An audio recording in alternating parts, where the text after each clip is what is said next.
Whoa, I don't want it to record yet.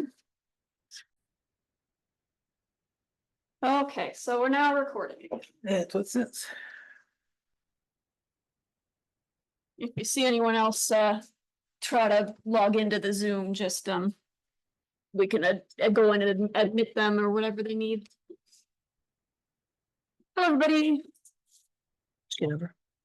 There's not really All right, so I put together a little agenda for this meeting. Nothing fancy. We're going to basically, I already opened the start of the Zoom, we're recording. So now we're calling the meeting to order. Figured we could all identify ourselves, do a little introduction. Sounds like you already introduced yourself to Adam. So yeah, absolutely. Steve Campbell from the BZA. And I'm Molly Snodgrass, Lindsay Kuhn. Carol with Buckeye Cloud. Adam Holloway. One of our trustees. Thanks, everybody. Oh, and Darlene. Darlene is on Zoom. Hi, I'm Darlene McGold. Hi, Darlene. All right, so if anyone else signs in on Zoom, then we can introduce them as well. All right, so the next item, I think we're actually going to move up what I have as item 4A, the report on the township email system, and kind of just discussion on email setup in general, because that's going to involve Carol, our IT support, and we don't want to have him hang out for the whole rest of the meeting, waste his time. So we're going to move that up and we'll talk about that first, basically. So Adam, I know you had some thoughts and you were looking with Carol at some of that. So do you want to give a quick summary of what the situation is?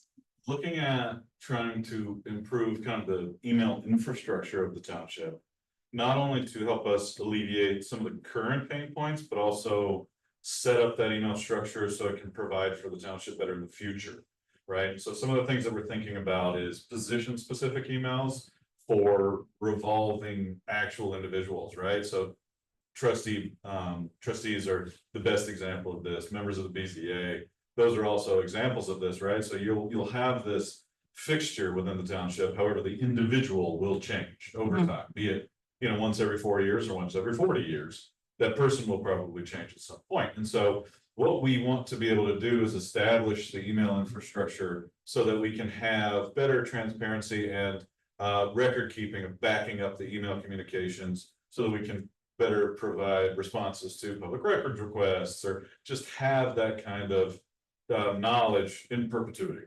or as far as the cloud will take us into forever, right? In addition to that, there's some other mechanisms of Outlook, our email structure that we're not using, such as groups, right? Being able to have x@harlemtownship.com, and those emails come into multiple people within the township. So a good example here is our administrative email, right? So typically that's been assigned to an individual. If that individual is out of town, on vacation, or otherwise indisposed, those emails are just sitting there until somebody comes back to check. That makes a whole lot more sense for us to be able to provide better communication to the citizens and the vendors and everyone else involved, all the stakeholders, if there are multiple people being able to look at those emails. So those are some of the biggest parts, I think, for me. Carol and I have discussed this briefly, just trying to get some ideas of the direction that we could go. And I think that this is near and dear to the heart of what we're doing, what we hope to do with the communications committee, right? And so my hope was that in this conversation tonight, we could maybe formalize what we think the plan should be for the township and then present that to the board at the meeting next week, the regular meeting next week. And then hopefully motion something into progress. Because I know it's a little bit of work, right, on the IT end. I mean, this isn't necessarily a point and click. It's a lot of points and clicks over a period of time. And so, there's other little pieces to it, but I think those are the two main initiatives. Am I missing anything on that, Carol? You really stole my thunder. Sorry. That's my entire presentation. So I do have a question about if you establish kind of more of those emails for people that positions that rotate. Would it be like a trustee1@harlemtwp.com, trustee2@harlemtwp, and that would be like the email that citizens would always have to like send emails to? Like you would never send emails to like Adam Holiday at So I harlemtwp.com. had given some thought to that because the trustees position is kind of an interesting one, because you want a group. That maybe hits all three, so Yeah. trustees at Harlem Township Hmm. goes to all three, and every user still has an account that's tied to their first name or first initial last name, So so. a holiday, okay. And I think the trustees kind of break any other mold that you set for the rest of the township. Right. Because of their unique nature.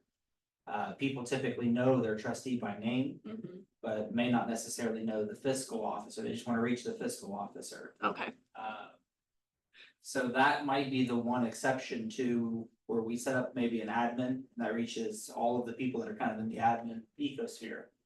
But trustees, maybe the group's trustees, and then the trustees actually work off of their direct email, when they're in that position.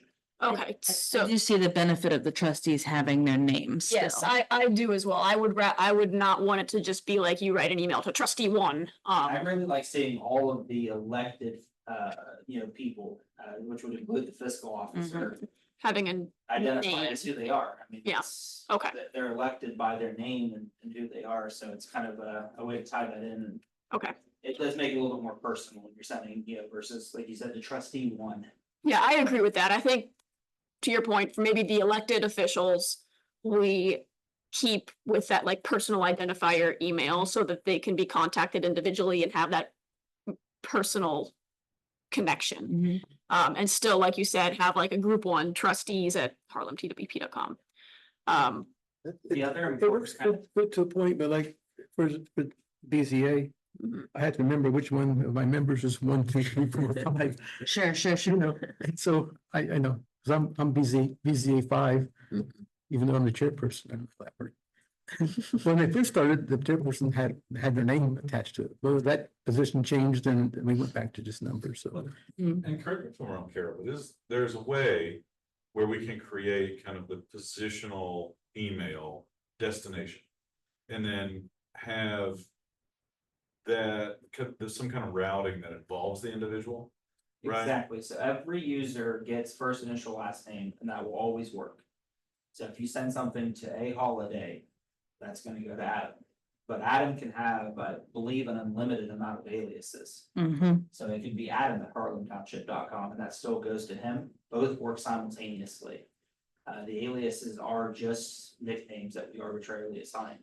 So we can assign, to you, BZA 5 as an alias, but you still also have your email, so inter-office emails. You may not wanna send it to BZA 5, you may wanna send it to, Adam. And so you could send it directly to him, knowing this is who I'm sending it to, but as you put it in documents that go out to the public, that's when you then fall back to the more generic aliases. And then thinking about the legacy record keeping, Mhm. right?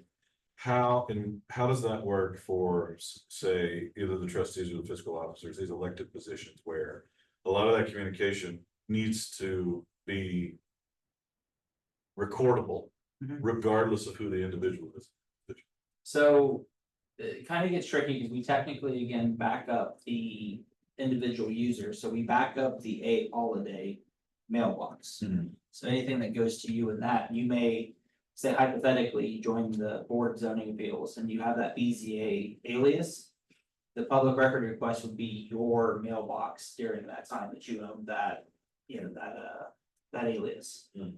But it would still, everything that comes in, as long as it's within the Microsoft 365 platform, would have that indefinite retention. Can you talk about the benefits, the pros and cons of using aliases versus setting up department email addresses that then just forward to individual email addresses? So there would be a BZA app, and every time that a new member joins or something, they get their personal email address and then you get routing.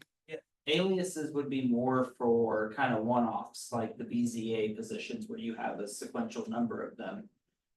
A group or kind of having that distribution would be more just BZA at harlemtownship.com where you want to hit everybody. I'm not sure if when we undertake this, re-architecture, if it doesn't make sense to go away from using the numbered BZA accounts. Mhm.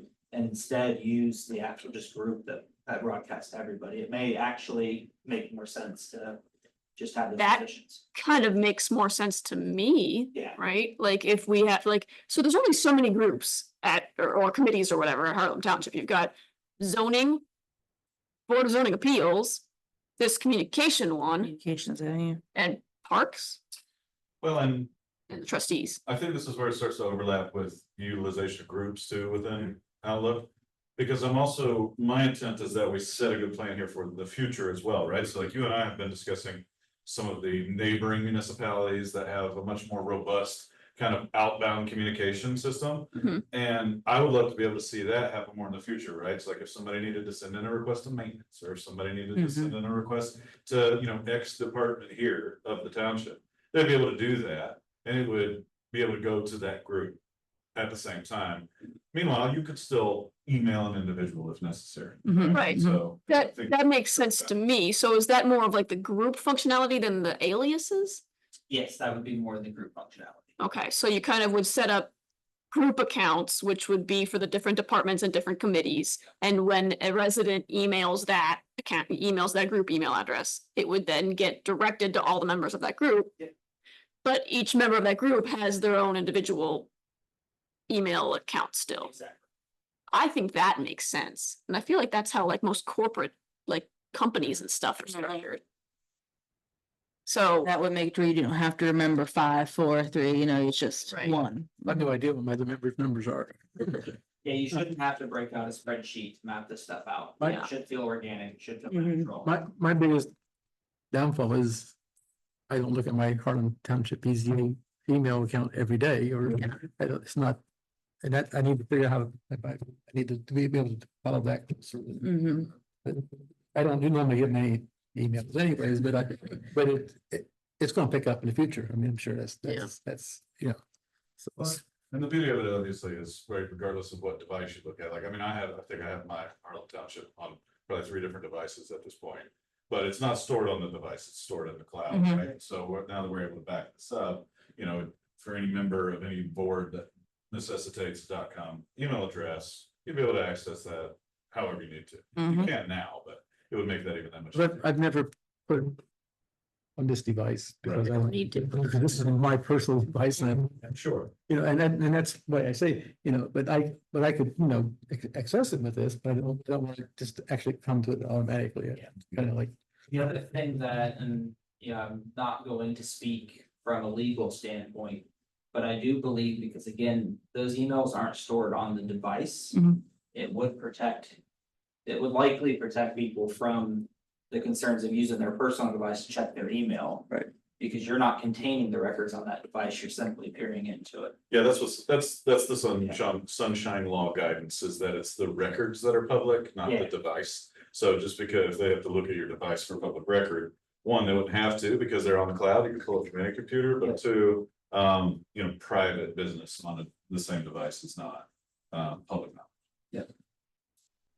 all right, so, and then I think the other thing is, right now, some of the emails that the township uses are a .net. Would this initiative, basically, we would stop using any .net Currently, emails? There's 14 accounts that are set up under that .NET, set up that's separate from the Microsoft 365. That would likely look to then, believe it's zoning and BCA or the I think you're right. use of that, so those would shift over towards the Microsoft 365 platform. Okay, I think that makes a lot of sense, because I was always confused why there's like some that were at harlemtwp.com and others that were at harlemtwp.net. well, Kendra had told me before she left that she was working on trying to get the PCA and other things off of .net onto something else. Okay. I think I'm sure she was working with Carol. Yeah, it's And- been a long going discussion that we've had to try to But then consolidate. The wheel fell off the simplify it. wagon kind of thing, so.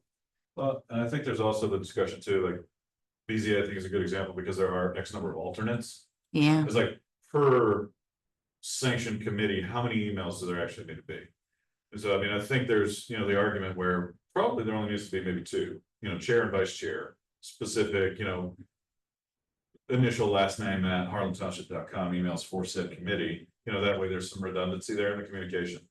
I don't know that, every single person, an alternate and member of every committee, needs a .com email because there is a cost associated to that. Yeah, And we obviously want to be fiscally responsible as much as possible.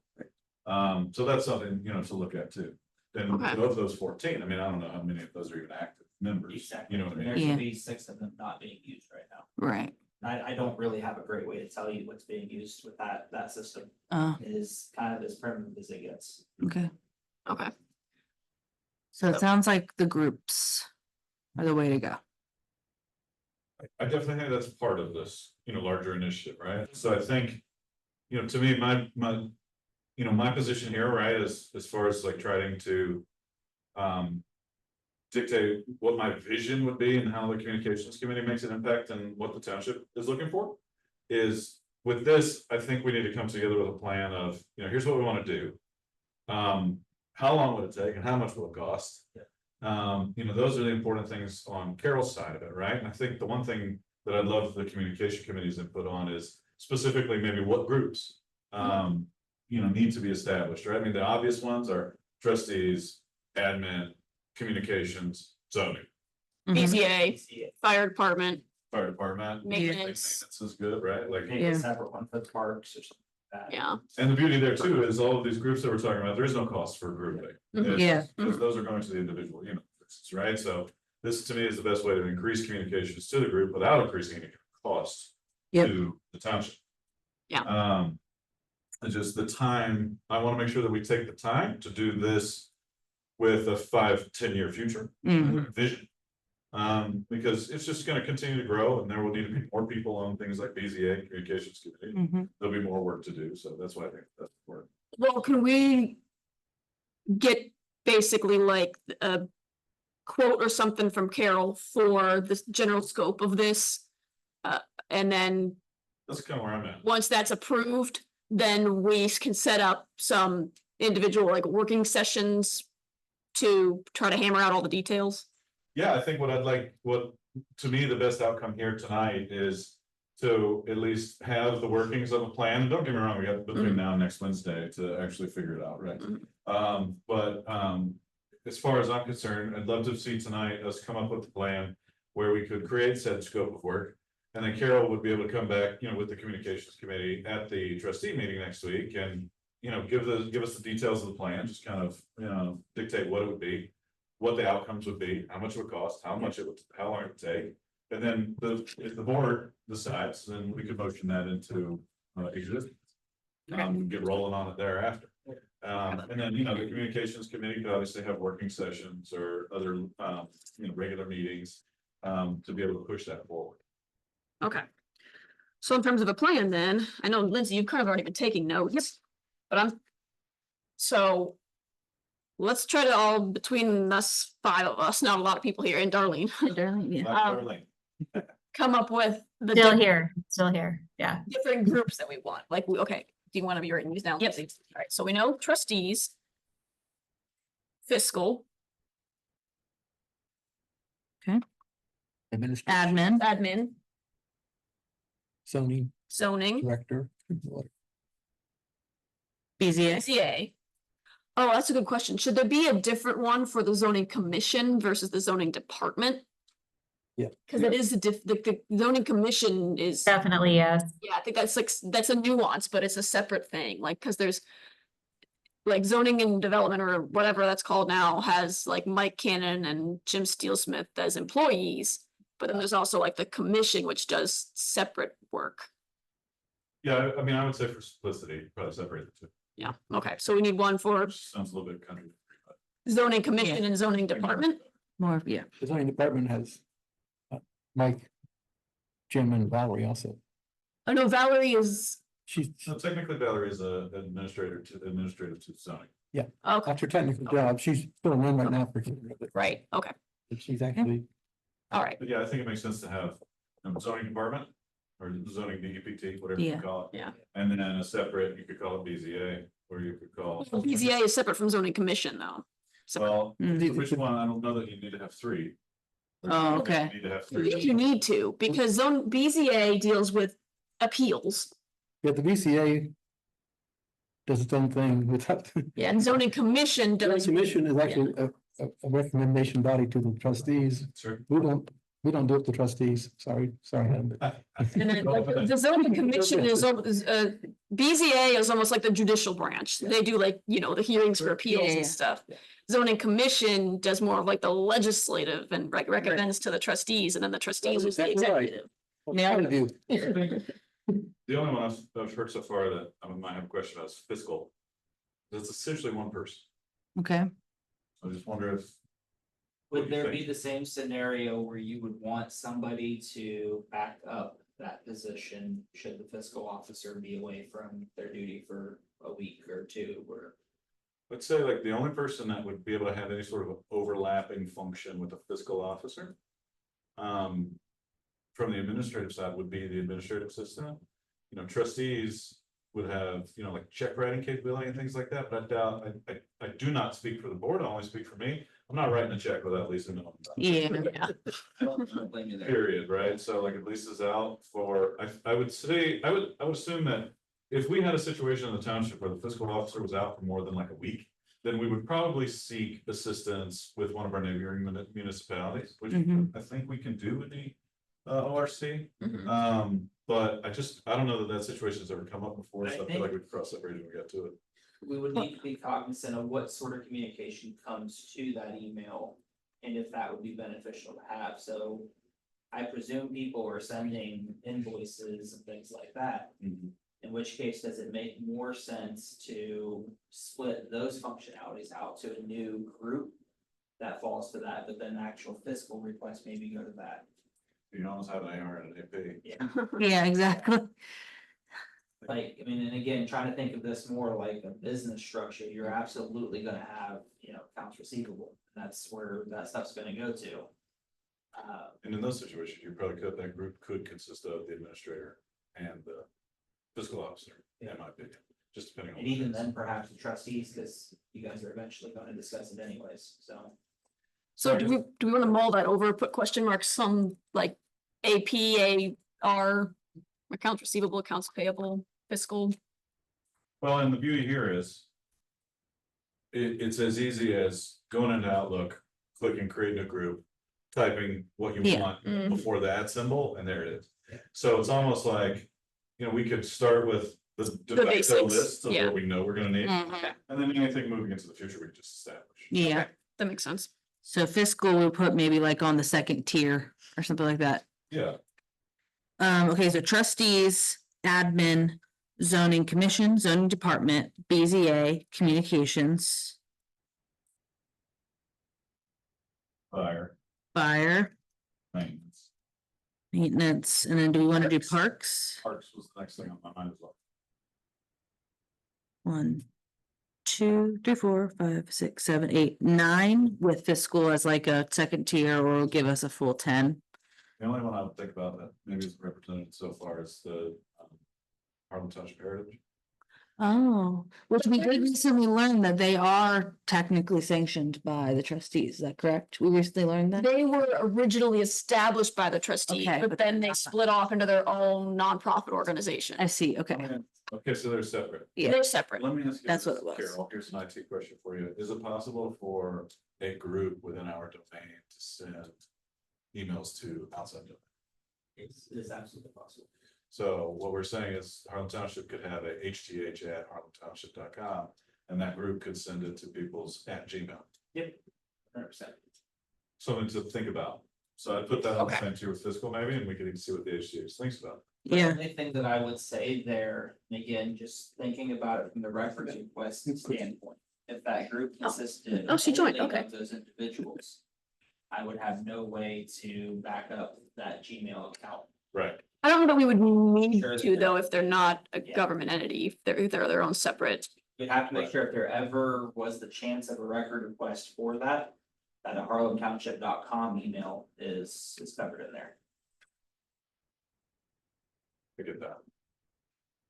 I feel like we probably shouldn't muddy the waters, But but if they're technically or whatever Mhm. terminology we want to use, a separate entity, then I think it's perfectly fine to like link to their to them on like our website as like a community organization or, you know, things to get involved in or whatever. I'm aligned with that. I don't know that we want to be like having township emails that get forwarded to them. Right. Yeah. Yeah. I think- Okay. I would say that, in my opinion, it is easier and as we try to move away from the somewhat chaos was before. Keeping it within your house. Yeah. Mhm. Seems to make the most sense. Yeah. So that then gives us 10, 9 on the I have an first tier, account 1 with on. 11. I'm gonna run down through my list and see what I have in extra. I have admin, trustees, fire department, zoning commission, BZA. I have fire department twice. Oh. Got it. There it is. Fiscal, communications, maintenance, parks. That's I everybody. think we got, So, you know, we can start with these groups. What I would need from Team Harlem in this is just a mapping, you know, of maybe somebody takes some time to create a spreadsheet. Says admin are these, you know, people, so that way I can associate the correct members with those groups. And then as for the costs, I mean, there's not gonna be costs delivered in me setting these groups up, because that's part of your guys' monthly services. Mm. Be handling that sort of, you know, portion of this. okay, The only additional cost would come down to the individual users that are flipped from those .nets over to a .com. okay, In which case, I believe it's like currently 50 cents a month per user for the .net. And it goes to $8.50 a month for the .com, the full Microsoft, you know, backup and. Okay. everything.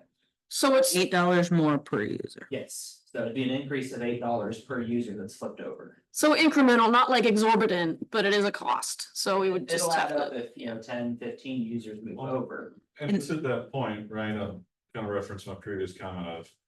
I think we probably want to look at maybe a couple of email addresses per committee. Mhm.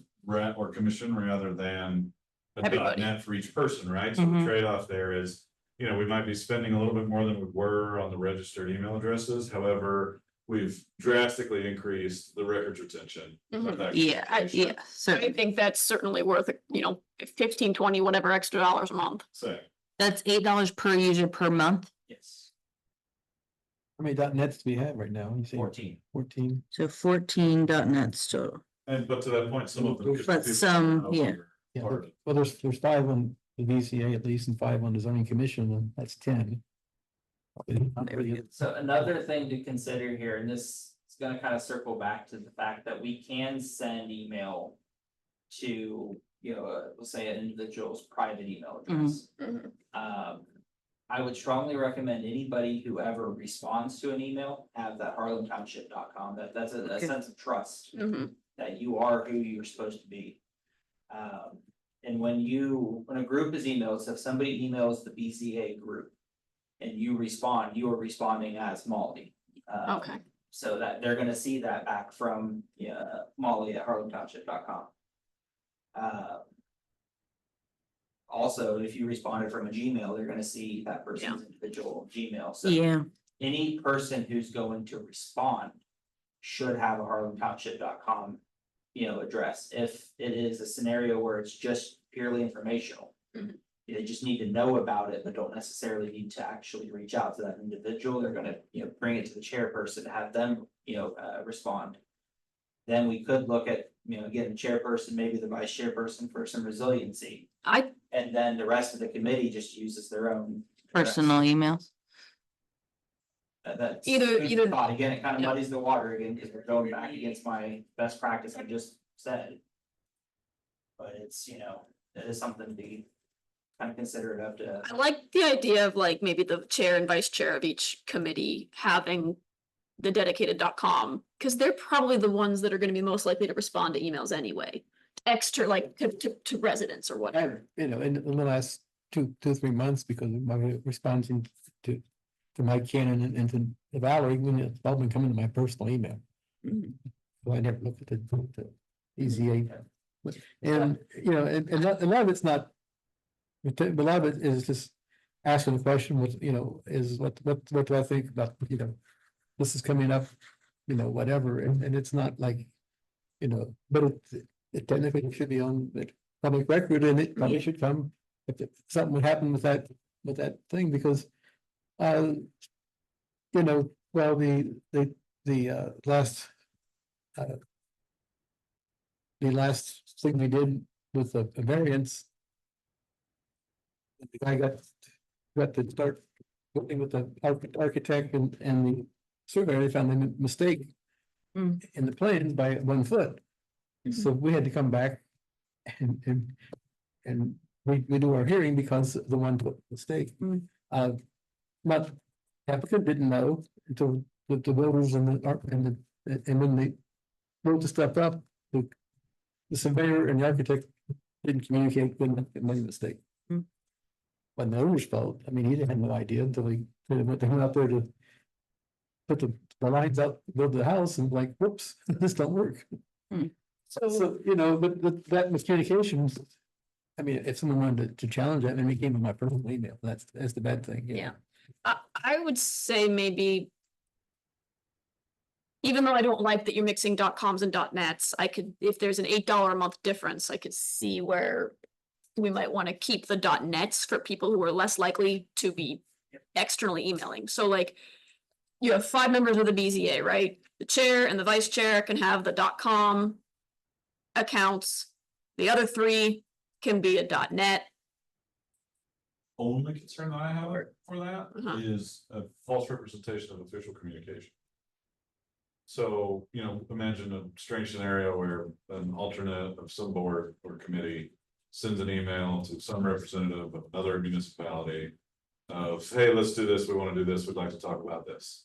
You know, the last thing I would want is for anyone in our community or others to get any kind of indication that conversations are being had about future direction of the township without going through the proper channels. Not to indicate that that would ever happen, but I would want to manage that perception as best as possible. So You're you don't talking want to about, use any .nets at all then? You would, Because my concern would be that before that .net, are the words Harlem Township. yeah, Right, so that being said, if it is communication from a personal email address, I don't think anyone can assume that I'm beholden to that because it's not mhm, either legitimately or illegitimately endorsed by the township. right. So this is reality in that there's a group for a committee. A couple people, based off their position, have the Harlem Township-based email addresses to do that official communication. But the rest of the group is filled with possibly personal Gmail addresses. And there is a possibility that somebody could reply all with a personal email address, but at least that's not officially from the communication of the township. Yeah, imagine a scenario where someone in Harlem Townships thinks that there's some sort of illegitimate conversation happening between us and a neighboring municipality. And they do a public records request for the neighboring municipality, and they find that that municipality has been emailing back and forth with someone here in the township. Right. Well, if those records, if those emails say Harlem Township dot whatever, Mhm. there is a perception that that should be public record. Right. However, that's a .net email address. We are not backing them up. I cannot produce those public records. Right. And that could result in some kind of litigation that I would just not want to pursue. However, if that communication is going to a personal email address. Right. There's no record of it, but that's because it's personal communication. I can't control who somebody in Westerville or any other town that anybody wants to imagine would talk to. But if they're having official communication with the township, we have to be able to back that up. how do you delineate between official and unofficial? I mean. If, I guess there need to be parameters set that the rules of being a part of this committee. Any committee, or that you do not do official communication unless you are communicating through the official township channels. Yeah, That is correct. That would be something that I think would help a lot. Sorry to interrupt, but I think that would be that would clear probably a lot of issues. well, I mean, I think even if you use your personal email account, if you're discussing official business of the government entity, it's still considered public record. if you are a public official. If you're a public official, Or correct. if you're on a commission or committee or whatever, right? If you are an appointed member of that official committee or commission. Right. To my point, some alternate or some separate person having that communication out of turn, out of place, could be ill perceived. Mhm. And so, don't get me wrong, I think that if any person with enough means and time on their hand wanted to continue to peel back the layers of this onion, they could probably find something to make a bigger deal about. I'm trying to reduce as much illegitimacy or the perception of such as possible. Yeah, certainly. Okay, So, to Darlene's point and to Carol's point earlier, trying to treat our communications in a little bit more of a corporate mentality. Yeah, I think we need to get to a point where any official communication needs to be communicated through the Harlan Township domains, Mhm. of which we can back up and be able to provide those records when requested. The .nets, we cannot do that. And so I think to keep us above reproach, we need to move away from that practice. Okay. Being having 3 times public records training done with the prosecutors, but they do the training every year. And my biggest concern, and I told the people in my committee, text me.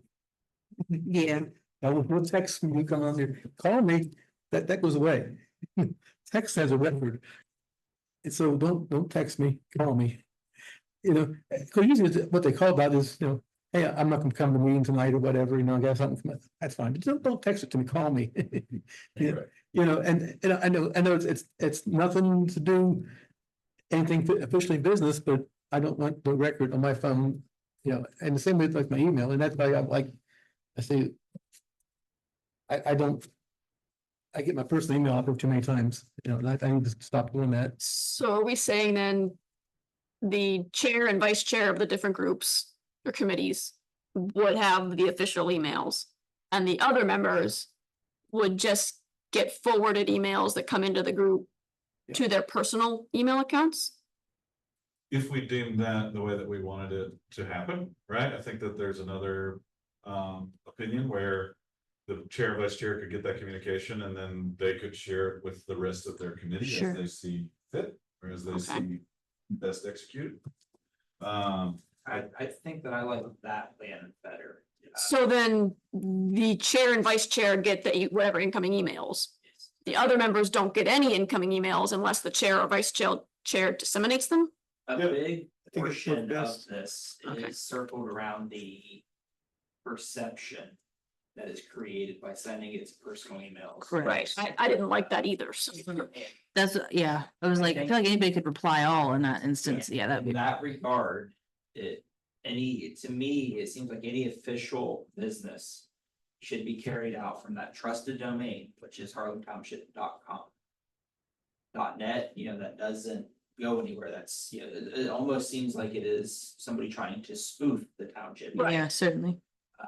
But then also, again, because you can't necessarily. Right now, if an email is sent to one of those BZA members, they can clear their inbox and say, I don't have any records, but you know that it was sent to them. And I could even go as far with the Outlook, with Microsoft to trace that message and say, Adam sent a message to this email address. But I wouldn't have a way to see what other communications were on that .net. So you just simply could not produce those records, and really So- that is unacceptable now. Mhm. So it sounds like the .net, we just need to stop using altogether for official I communication. think so.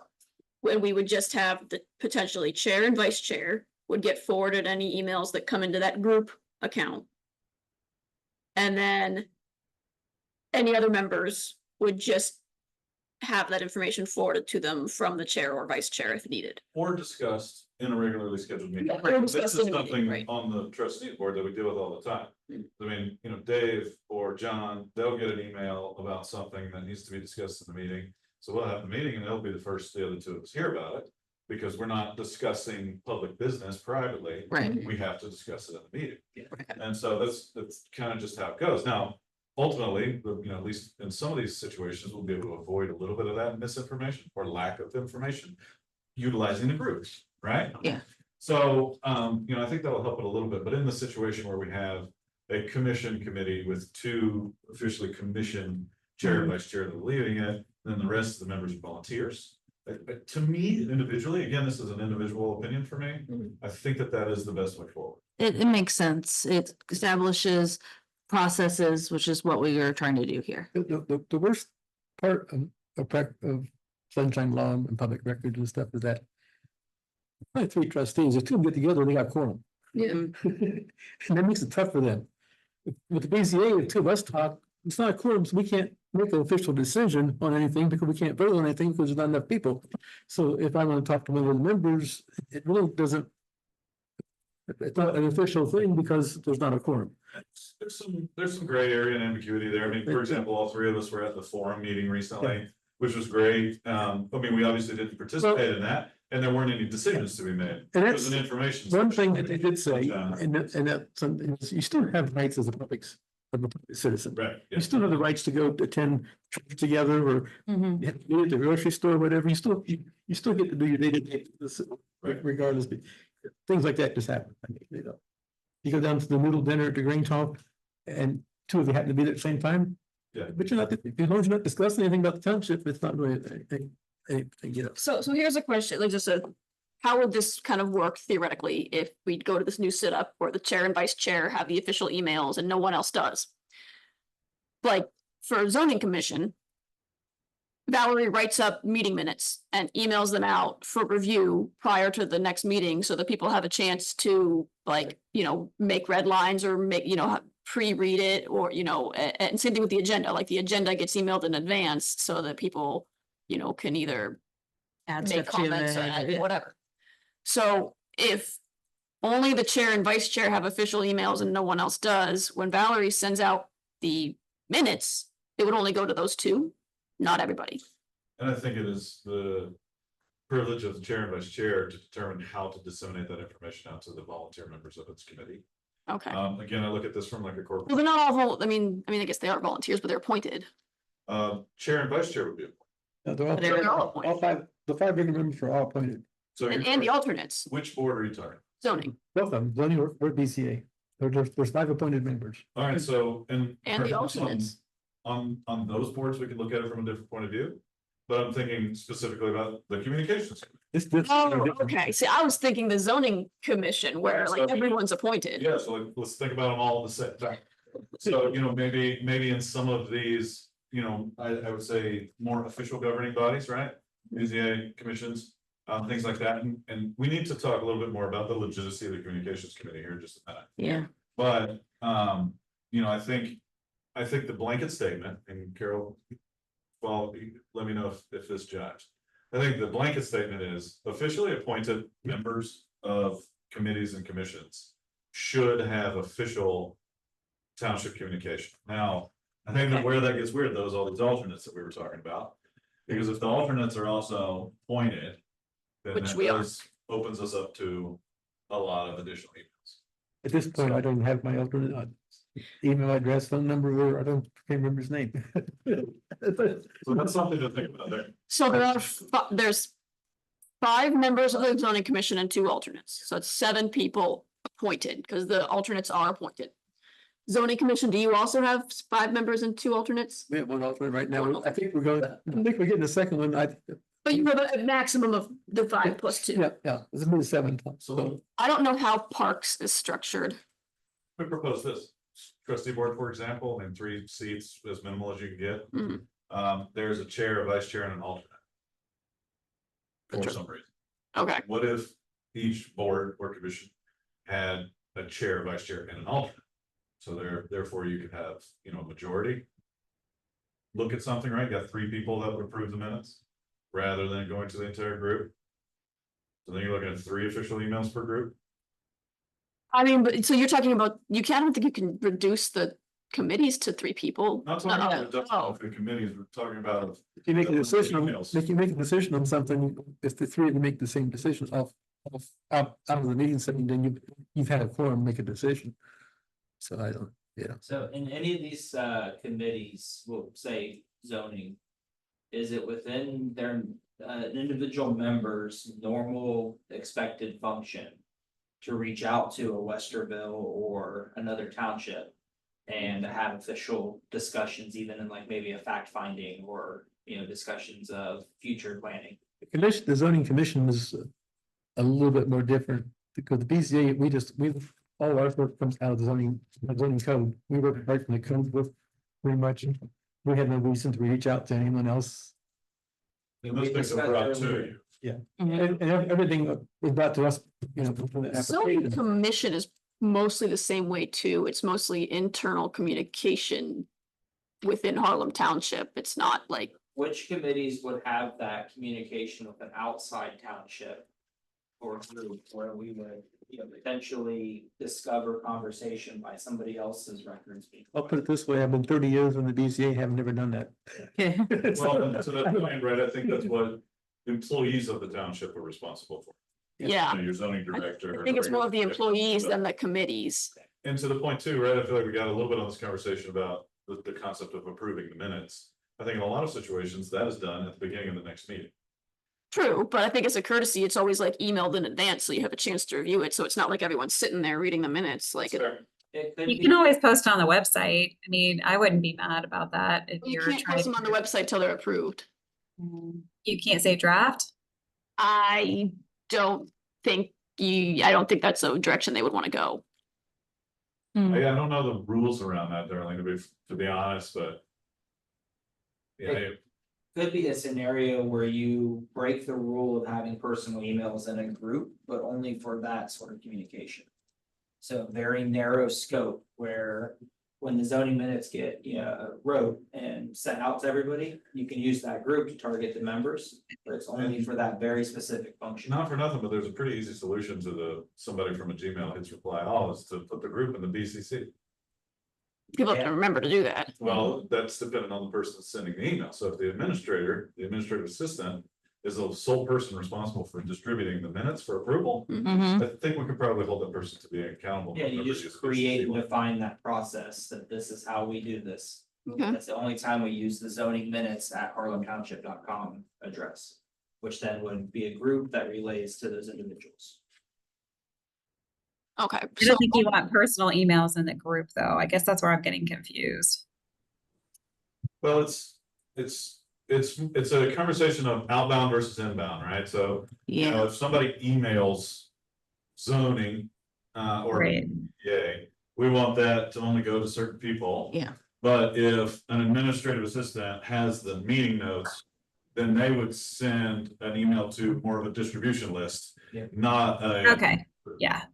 Yeah, so that technically, and I think that distro list wouldn't even be at Harlem Township. It would just be a group that we create in Outlook that has a list of emails in it. yeah, okay. Yes, Since yes. It that- doesn't necessarily have to even be set up to receive. Right, it's just. It would just be a distribution Just to list, save, okay. You know, that person Some time. time. So then in that case, we could have. For the for that instance where it's just kind of like outgoing communication. For minutes and agendas and stuff like that. We could have distribution lists set up where like the admins can send it to that distribution list and it will go to potentially, personal emails, but it's only outgoing. Yeah, and a distro list is something that. My- Right. can set up. My agenda normally goes to Valerie. Yeah, I send it to her, Mhm. then she can print up, so she can print up for the public to receive, and then she can just distribution to members if she wants. I mean, we haven't been sending our agendas out. Lot not make it up till the day of the meeting. Oh. A lot of times I don't know until I talk to Mike if they maybe have any coming to our meeting for, as So it far as- sounds like if I can summarize all this. Yeah.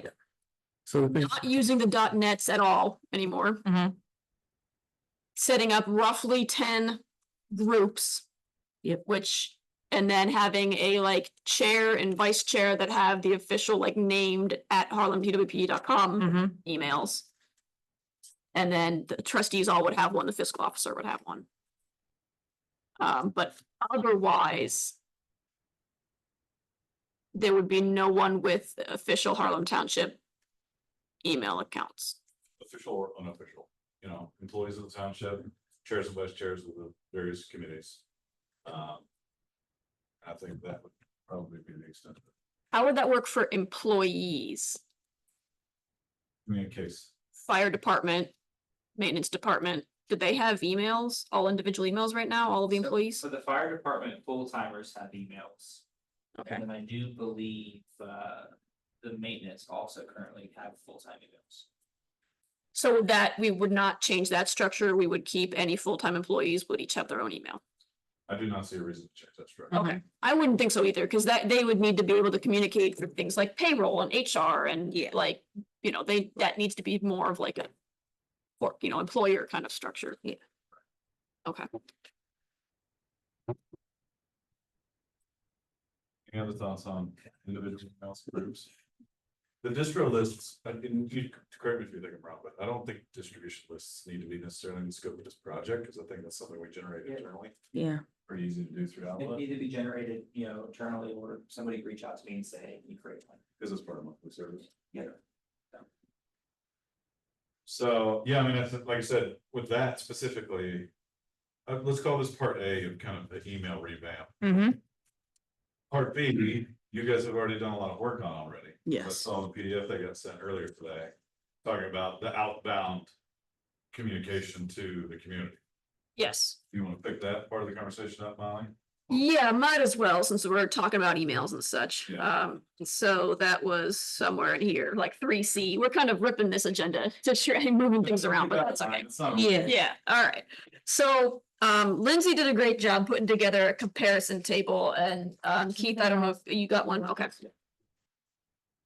She compared 3 different email management programs for like campaign outbound communications to groups of people. Yep. Constant Contact, MailChimp, and Email Octopus. So I really like the comparison table she put together. Very detailed, thank you. I don't know if anyone had any particular thoughts on, based on this comparison table, which ones, is there any could be eliminated or any that seem preferred? I don't like that Email Octopus, you cannot update your own preferences. That is one functionality that it doesn't have. I wanna specify for anybody that's not familiar with this, this is 3 of many solutions out there. Constant Contact and MailChimp probably being 2 of the biggest, most popular. Email Octopus is a great option for not spending a ton of money, and it does have like 95% of all the functionality that we'd need. I think talking about where saving money might come up slightly short is this ability to, if we wanted to allow people thinking in the future to select, I only want to receive newsletter communication, or I only want to receive zoning communication. That is functionality that it doesn't really have. I say it doesn't really, not to get like too in the weeds, but the other 2 examples here, you have the ability to add fields to like a sign up form, like checkbox fields to say, what kind of communication do you want to receive? And somebody could check it. Email Octopus only allows you to add text boxes in your sign up form. So I suppose there's a way that we could attempt to get around it, but it would require people to type in what they want to receive. And then you're hoping that everybody types it in consistently every time for the system to pick it up. So try not to get too much in the weeds there, but that is where saving money on it might fall a little short. Granted, we don't have a ton of different group communication going out right now, so it is a great option if we want to prioritize saving some money on a monthly fee. I think you would be concerned is the scalability. of Exactly, that yes. solution. You might have to switch to another solution down the road. When planning out something like this, the discussion shouldn't be what works now. Yeah, It works It should later, be what works 5 years from now. yes. I agree, and I think that's why I think I would eliminate Email Octopus for those 2 reasons, because it's not as easy to sign up for Looking unique. at this list though, the next field down, or a couple fields, I guess, down. Sign up forms, Mhm. is that referring to signing up to volunteer at the chicken noodle dinner? Or is that signing up for the newsletter? It is referring to signing up to receive communication, so I want to subscribe Maybe look myself. at a Different direction. Where instead of asking a subscriber to pick what they want at once, have them opt into everything they want. So if they want the newsletter, they Mhm. go to the newsletter sign up and sign up there. If they want an additional communication, they have to go to that page and sign up there, and you can just group all of those on the website. Here's the 5 different things that come out, the cadence in which they come out, and then now it's up to you to pick and opt into them. Versus ever running the risk of us, So imagine somebody just checks all the boxes, not realizing what they're signing up for. Now they're like, oh, Harlan keeps spamming me, I'm just gonna delete all this, like, it doesn't really help, and I think making them opt in.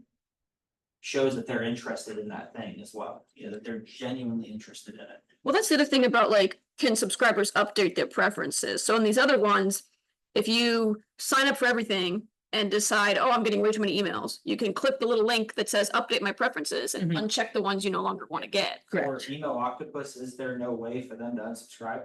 No, that is a functionality that they say on their website, the words, unfortunately, we do not have, oh wait, I'm sorry, I only heard half of your question before I answered. Yeah. They do have the ability to unsubscribe. What they don't have the ability to do is say, I want to receive these emails from you instead of these emails. They do have the ability to unsubscribe. So, Everybody at has the to end do of that the for checkbox canned spam problem. ones.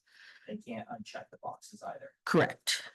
So they can unsubscribe, but they can never Change their preferences to, I would like to receive newsletter, but not zoning, or vice versa, something like along those lines. So email octopus, while cheaper, certainly less clean. Yeah, and in terms of, in terms of cost, we also have to consider that, let's say we get about 2,500 email addresses from the township. MailChimp and Email Octopus, if people want us, if we get big enough to we have different lists and different communications going out. If I say I want to subscribe to zoning and newsletter and fire updates, now I'm being counted 3 times. So that is going to make that $18 a month go up, or it's going to make that $38 to $51 a month go up versus Constant Contact. They do it by unique email address. So they are able to discern that. So you could see it kind of balancing out and you kind of reach parity there over time. And based on the SBC's last spreadsheet, we have what, 640 email addresses? That sounds about right. And then I think there was like a 2,000 email address thought that could be about our max, but with these tiers, they go from like 1,000 to 2,500. So that's why I've got 2,500 on here. But I mean, even at that principle, and we haven't, you know, in all fairness, we haven't tried real hard to solicit email addresses. We haven't recently. We had a lot of pushes like last year, and we got pretty quickly from like 100 to 500. But then from 500 to 600, whatever that we're at now, has been a lot like slower. Mhm. Even to that point, people sign up for 3, I mean, you're at 1,800 already. Yeah. Yeah, so if you want, if some people sign up for newsletter and zoning and I don't know, community events or whatever, Right. you know, or fire and EMS, like if enough people sign up for multiples, then the way MailChimp counts it would increase that number faster. Correct. Than Constant Contact. Now, I do want to, oh, hello, in person, Dennis. Hi, Dennis. I do want to caveat. So there are 2 different ways that you can approach email lists, and some people are very passionate about one way versus the other. I've always thought that this is what I do for a living, so I have some background in this. I've always thought that the best way to keep an email list is to keep one email list. Everybody goes into one email list, and then you utilize amongst these services, they have things called like tagging or grouping, just exactly what we're talking about with the emails, where you could tag people with their preferences or group them with their preferences, but you have one email list. So that kind of takes away the issue of duplicating and tripling and stuff. Constant Contact does it slightly different. Because they have the ability to recognize unique email addresses. Constant Contact is actually the structure of the platform to create multiple email lists. That's just the way they do it. But they have that ability to recognize unique emails. So with Email Octopus and with MailChimp, I would hope that we wouldn't be tripling and doubling because we'd only be keeping a single email list. But then now you're relying on people tagging themselves and grouping themselves, saying, I want to hear this information. So it's kind of back to parity again. Yep. Does that make sense? Yeah, which is the hard part of these comparison charts is that a lot of these services are very similar, and you just kind of have to go with what feels the most comfortable, maybe what looks the nicest, because you are going to end up with parity at some point. Have we done any kind of like, has anyone checked what other surrounding places use? Harlem Township Heritage uses Constant Contact. Genoa Township uses Constant Contact. Westerville uses Constant Contact. Those are only three that I know of, but I don't It's- know of a ton of smaller organizations, and I'm saying smaller like relatively, like Yeah. compared to like large corporations that use MailChimp. It's a big robust service with tons of data analytics and stuff. It just seems like it's too much for the average everyday business. So I think that's probably why you see a lot more Constant Contacts. It's just a little bit more streamlined. It does what it does. You can send nice templated emails, you can schedule those emails, you can group people. You can set up automations, which I think would be really helpful in the future. Somebody says, yes, I want to subscribe, they get an automated welcome email, that kind of stuff. So I think Constant Contact is probably going to be our front runner unless cost is prohibitive. can I ask what the nicest looking templates you have first with a star and then MailChimp is third? What's the first with a star? Oh, What's- it's just mean that if, in my opinion, when I compared them all, and especially how many you had available to you, Constant Contact had the most templates with the most, attractive looking, they had a template 4th of July, they had a template, all that kind of stuff. Okay, Email Octopus also had similar, but Constant Contact had more.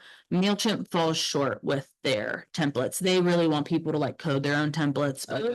templates kind of thing. I don't think we, And that's additional cost to have a developer design. Yeah. yeah, and I don't think that's something we want to put on our like communications group or admin or whatever. They have templates, but they're very basic. So you're really just relying on somebody being creative and changing it up with pictures and colors and stuff. Whereas Constant Contact and Email Octopus had like really fun, creative templates that you could use for different occasions if that was important to us. I mean, I think we can definitely just take some of this, summarize a little more succinctly to the Board of Trustees. My recommendation would be to recommend Constant Contact to the trustees, even though it seems like it's more money a little bit that we might be paying over some of the others right now. It seems like it has the most long-term potential since Email Octopus lacks some features that we know we would find very useful as the township grows. And it sounds like MailChimp is not as well suited for Our needs at our this time. needs. What are your thoughts? I would love to see the communications committee make a recommendation to the board next week. All right. I Well, would definitely recommend that for sure, especially if you're the one that's going to be utilizing it and you're very comfortable with it. I think that saves a lot of time. I mean, for me, time is money and we're all volunteering here and I think it would be, it makes so much sense if that's the one that you're comfortable with too. And then if they do have those templates, then anyone else could pick it up as well. Yeah. and the fact that like Harlem Township Heritage also uses that, I mean, like we Yeah. could, probably pick up some tips from them or even like reach out to Genoa Township and be like, hey, like, can you help our little fledgling committee, like, with some tips on how to structure communications and, how do you put together your newsletters? Cause they do a quarterly newsletter and they, so someone over in their township might be able to, Yeah. I think less than $1,000 a year is worth not it. that. I think it's totally worth it. Yeah, especially if we can get more communication out. Absolutely. If Genoa uses it and Heritage uses it, now happy with it, it's working for them. It must have something going right for it. Yeah, all right. So that will be our recommendation. So you said next Wednesday is the, 17th. someone will try to be there. That's good, because I already put it in the agenda, Okay. or asked Lisa. Does whoever makes a recommendation have to be there in person or could we? Can we, I don't- don't think technically. Okay. I don't know if there's a rule or whether we could zoom in to, Sure. Well, any official business has to be done in person. oh, okay, so then probably yes. Like, you can. If we're having a hearing, we can't take official testimony over Zoom. Well, anyway, we'll just plan on someone trying to be here in person so that the way that eliminates all doubt. Well, and Keith's right on that, especially like from the hearing point of view. I would say too that You're just making a recommendation. I'm not sure it's a big deal. Or you're just discussing it, the ones to talk about.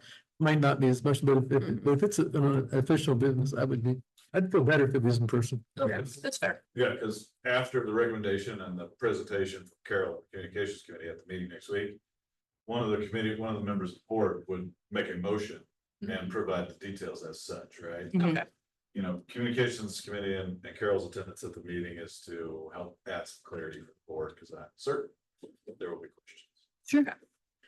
All right, so we'll plan on making that recommendation at the next trustee meeting, and then hopefully we can get constant contact up and running. Before too long. I'm really looking forward to moving all of the email list to something more user friendly, Mhm. because it's, my Excel file has outlived its, you know. Well, and the beauty of that too, is like with the timing of this week and next is if we can get the motion, you know, moved and approved next week, then communications committee can work, you know, at their pace to get all this stuff rolling, because, you know, That'd be great. that wouldn't have to go through the board. Okay, so we, Thing yeah, go ahead. off email. Mhm. I'll need somebody to send me a list of, you know, who goes where, what goes where, so that I know I can provide that actual meeting quote. Mhm. Okay. Who needs to do that?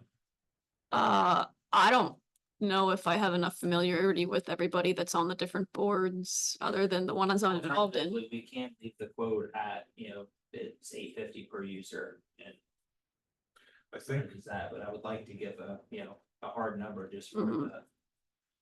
what I'd like to do is see the chairs of each board present that list. Yeah, that probably would be the best, because I don't know everybody's name on every committee. Same, you know, same.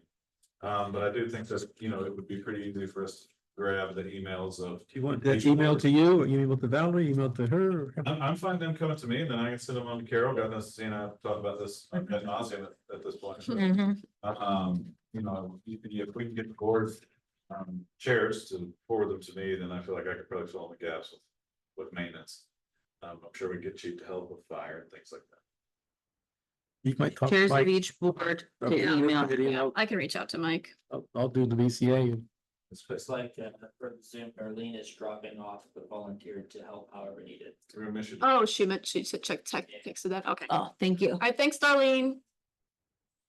Bye, everyone. I'm sorry I'm traveling for work. I appreciate it. Well, we have, we can always discuss some of this either at our next meeting or via email or something, so. Sounds great. Thank you so much, everyone. Take care. Bye. Thanks. This. Where did we leave off? Okay, so. Talk about the email management program, the IT stuff. Mhm. So if you're talking about chair and vice chair, why don't we go ahead and discuss the structure of this committee? Okay. Right, Adam, because I know Lindsay and I had some questions, and I think even Karen, when we were talking to her, we have a lot of ambitions for what we want to be able to do as a committee with regards to being able to post on social media, being able to upload things or share things on the website, Mhm. even for Lindsay to do some cleanup work on the website since she does that stuff for a living. But with this currently being just volunteers, we don't have a chair or vice chair or anything like that set up. I think it's from preliminary discussions you and I have had, it sounds like we might want to make this committee more of like have an appointed chair and vice chair. Yes, that Okay, is my opinion. okay. How does that work? Yeah, how does that work? We will have to put that on the agenda of the trustee meeting. Okay, And I think, you know, the communications committee, and Keith, you probably have more experience with this than I do, but, you know, the board or the committee here would need to, you know, bring up to the triple board who they want those people to be, and the board would vote on. That about the summation, how that works. I mean, like if we get it, similar doing the alternate is. They have to go, they have to write a letter to the trustees saying this is what they want, and then the trustees vote on it, so it's be similar to that thing we need. As a committee saying we want this person to be chair and vice chair, and, you know, then they vote on it. can we do that now? Yeah. Or, Now, you, as a committee, can decide who you would like to suggest. if she's up for it, I would like to suggest Lindsay as the chair. Sure, Just, absolutely. I'll second. Second. Absolutely. How many unofficial, I guess, members of this committee do you have? there's about 7 people that have been involved, the Yeah. 3 of us, Going in and out. Darlene, 2 Karens. Well, and there was Deborah, but she's tapped out. She got Yeah. too involved in Red Cross volunteering, so she let me know she was gonna step away from One, this two, side. two Karen, Yes, I'll Darlene, so 5 or 6? I'll leave it to you how you wanna communicate the decision to, the rest of your, volunteer group at this point. But, and again, Keith, tell me if I'm wrong, but if you guys let me know, before Friday of this week, I can ask Lisa to put it on the agenda for next week's trustee meeting. We name the chair and vice chair, and then I think that solidifies the legitimacy of the committee. Okay. Okay. So at this point, you want to be vice chair? I would rather see if anyone else is interested in it before stepping in, since I'm also. I got enough. with the Yeah. BZA. I'm currently on the zoning commission and I just don't wanna like I know. necessarily get involved in too many committees. I mean, Right. I'm an alternate there. Like an so- official We don't have capacity. Darlene on right now, ask her. I will be vice chair. That's one of the reasons I didn't wanna be chair. Yeah.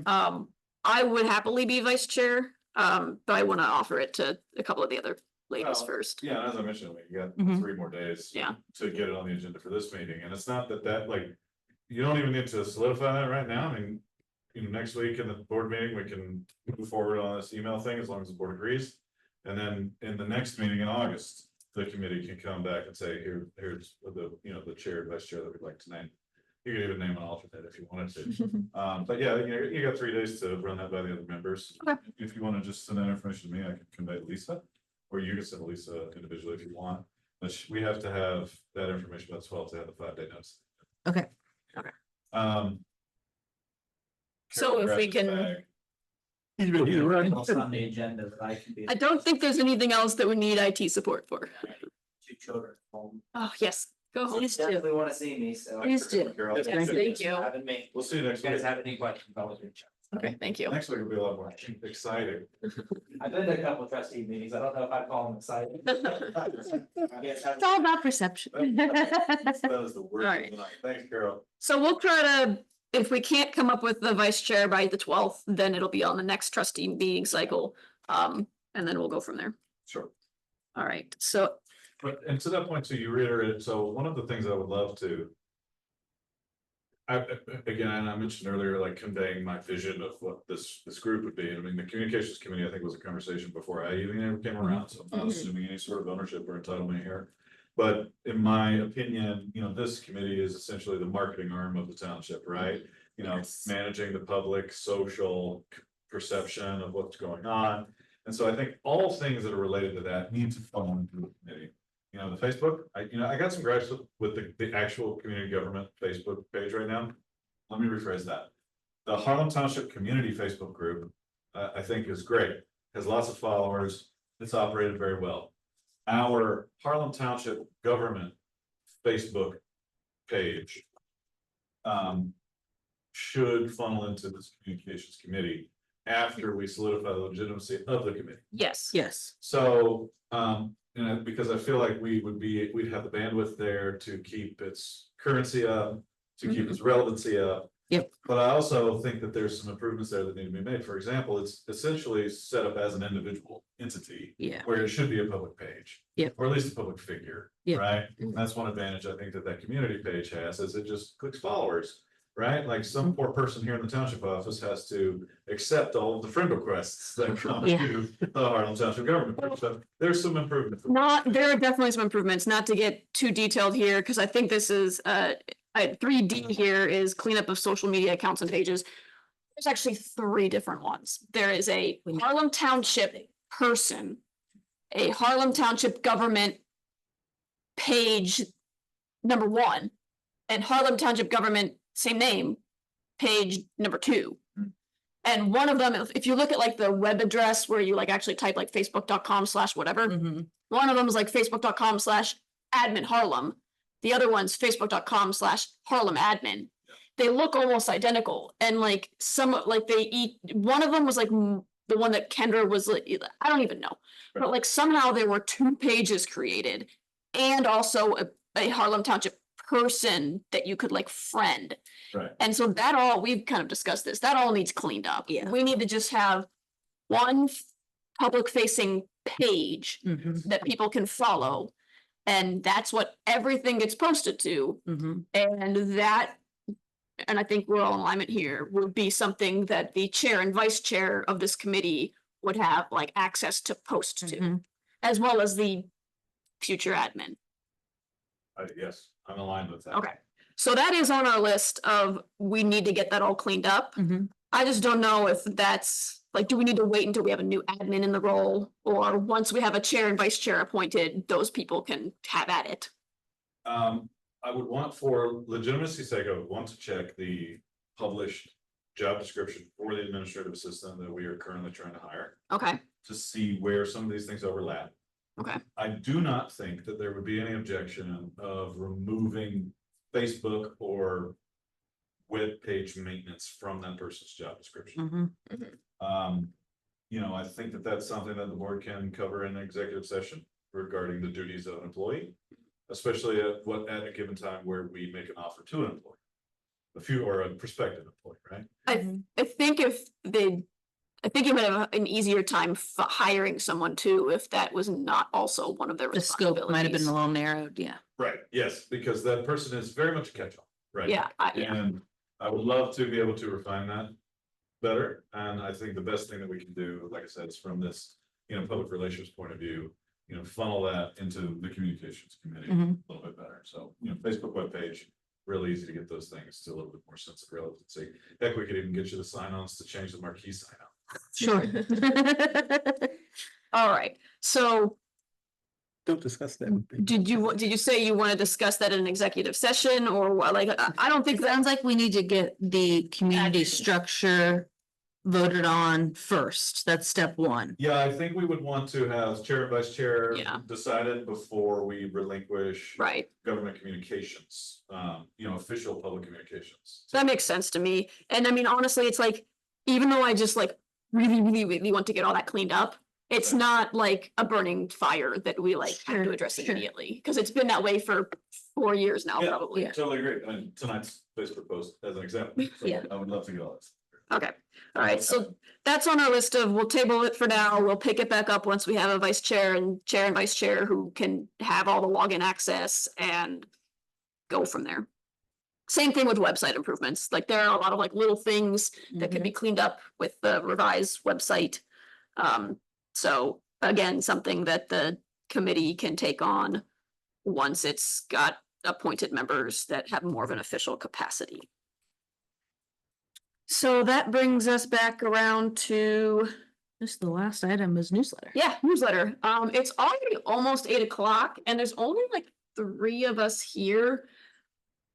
So Do we want to push this to our August meeting? I mean, we would still have time to get, we'd have the rest of August and the first half of September Mm. to pull newsletter stuff together For October. before October, yeah. I think that would be fine. Just because hopefully we'll have like Darlene and the Karens Yeah. able to attend. I think the important Yeah. thing was getting this Email email stuff figured out. straightened out and the webpage stuff, that stuff is important. I agree. All right. So then I think we've pretty much covered at that point everything on our agenda then. Oh, last item.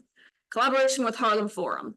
Adam, you had said that John reached out to the Harlem Forum. Do you know if he heard back from anyone yet? I do know they heard back, and that idea was well received by Okay. at least a couple members of the forum. Okay, I know that the forum is meeting tonight as well. I know, that was really. I think we decided to meet second Tuesdays of every month, and then like the very next day, I saw that the Harlem Forum was meeting on Tuesdays, and I was like, that's. You know what, it might be a blessing in disguise, because the groups can communicate agendas prior to Mhm. and get things decided. Yeah. And some synchronicity there, so I don't know that that's necessarily a bad thing. I just thought it was ironic. But I know that the plan there was for them to bring it up and discuss amongst their group. Okay. Tonight. So I'm sure that we will hear something back after Okay. their discussion. And so, this was just a conversation, because we're obviously in a unique time for the township right now with 2 trustees that nobody really knows other than just individual knowledge. Mm-hmm.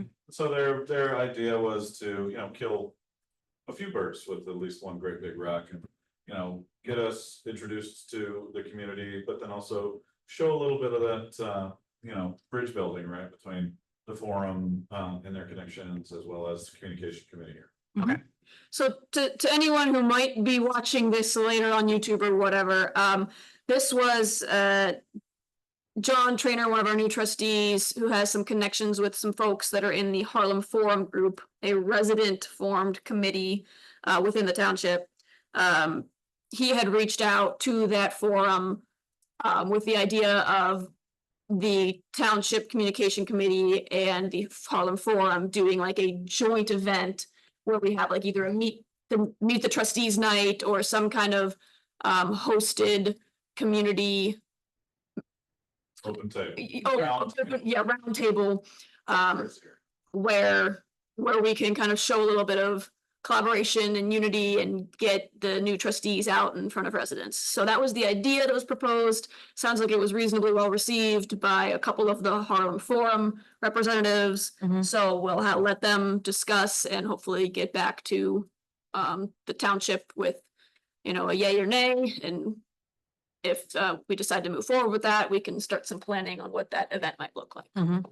Yeah, and I can't foresee any issue, you know, with John and I doing that as a joint venture. You know, to Keith's point earlier, it's not a decision-making meeting. Mhm. We're there essentially as citizens that hold a public office, Mhm. answering questions about ourselves, maybe any personal opinions that we may have. You know, and with therefore have the right not to answer any questions that may ask us to make a decision on something. So, Right. you know, I've thought about it a lot and can't foresee any kind of downside to something like that. I think it'd be good for us all to, you know, join hands and sing Kumbaya. Okay. So hopefully we have that look forward to at our next meeting as well. Okay.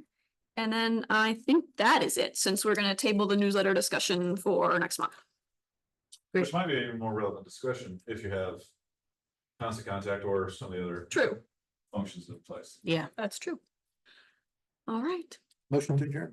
Yeah, any last thoughts, motion to adjourn? Okay. Good job, everybody. Thank you. Getting adjourned. Turn that off. so Yeah, I'll just stop the recording. I don't know how that works.